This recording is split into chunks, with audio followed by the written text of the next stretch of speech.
সেদিন রান্না করেছিলাম ঝাল ঝাল চিকেন কষা, সাথে পোলাও, সাদা পোলাও, বাসমতি সাদা পোলাও, কি যে মজা হয়েছিল না মাইরে। এখানে আমি সাদা পোলাও বাসমতি চাল যেটা সেটা নিয়ে নিয়েছিলাম মেপে 2 কিলো। আর এখানে আমি 1 কিলো চিকেন নিয়েছি, চিকেনের মধ্যে সরি 1 কিলো না, 1 কিলো না 1.5 কিলো মনে হয় চিকেন। আর গোটা গোটা লেগ পিস নিয়েছি, আর যে সাতনাগুলো থাকে না সেই সাতনাগুলো থেকে নিয়েছি হচ্ছে আরও লেগ পিস বের করে নিয়েছি, লেগ পিস মতন দেখতে। খুব সুন্দর করে এগুলোকে ধুয়ে একদম পরিষ্কার করে নিচ্ছি, একদম ভিতরে যেন কোনো ময়লা টয়লা না থাকে, পানির পরিমাণ না থাকে, একদম যে পাতলা আবরণ সেগুলো সুন্দর করে ধুয়ে নিচ্ছি।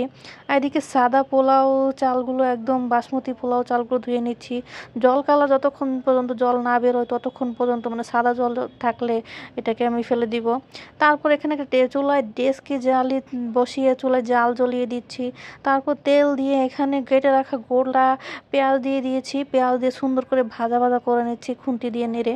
খুন্তি দিয়ে নাড়ার পর এখানে আমি পরিমাণ মতো পানি দিয়ে দিচ্ছি, মানে জল দিয়ে দিচ্ছি আর কি। জল দেওয়ার পর পরিমাণ মতো লবণ দিয়ে দিয়েছি। এখানে আমরা এরকম করেই রান্না করি। তারপর এখানে আমি চিকেনটাকে কষা রান্না করার জন্য সেখানে আমি তেল দিয়ে দিয়েছি কড়াইতে। কড়াইতে তেল দেওয়ার পর গোটা পেঁয়াজ, রসুন, আদা, তারপর হচ্ছে এলাচ, দারচিনি, লবঙ্গ এগুলো দিয়ে দিয়েছি। তারপর দিয়ে দিয়েছি হচ্ছে লবণ। তারপরে এখানে কি দাউ দাউ করে আগুন লাগছে বাবা, এত গরম, গরমে কীভাবে রান্না করা যায়। তারপর এই পেঁয়াজ ভাজা হয়ে গেলে দিয়ে দিয়েছিলাম আদা রসুন। তখন আদা রসুন দেইনি আর কি। তো আদা রসুন দিয়ে একটু কষা কষা করে নিচ্ছি, একটু ভাজা ভাজা করে নিচ্ছি।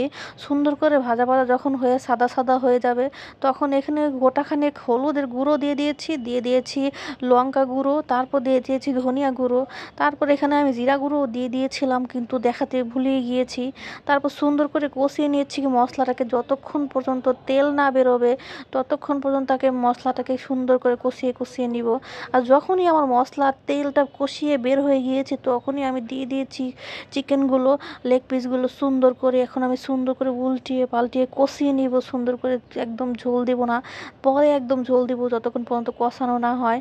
এই যে দেখতেই পাচ্ছেন ঝাল ঝাল লাল লাল সুন্দর করে কষানো হচ্ছে, আর তেলগুলো এমন টকবগিয়ে ফুটছে না। আর এদিকে আমি যখন ঢাকা দিয়ে দিয়েছিলাম হচ্ছে পোলাওটা রান্না হয়ে যাচ্ছিল। এখন আমি উল্টিয়ে পাল্টিয়ে সুন্দর করে এগুলোকে ভালোভাবে একটু কাঁচা লঙ্কা দিয়ে সুন্দর করে ঢাকা দিয়ে দিয়েছি।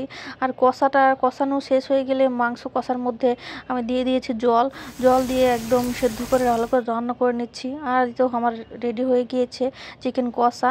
একটা প্লেটে আমার স্বামীর জন্য সুন্দর করে সাজিয়ে নিয়েছিলাম যে চিকেন কষাটা। সেখানে কষাটার মধ্যে লেগ পিসটা দেখছেন, গোটাখানিক পেঁয়াজ, গোটাখানিক লেবু, আর বাসমতি পোলাও ভাত, আর সঙ্গে দিয়ে দিয়েছিলাম হচ্ছে জলপাইয়ের আচার। আমার স্বামী এখন এটাকে সুন্দর করে খাবে। এই তো স্বামী খাচ্ছে। যা হয়েছিল না মাইরি, অনেক মজা লেগেছিল, ঝাল ঝাল খেতে অনেক স্বাদ হয়েছে। ঝাল ঝাল চিকেন কষা কেমন হয়েছে দাদা? ও সরি স্বামী, কেমন হয়েছে স্বামী? কেমন হয়েছে বলছো না কেন? টেস্ট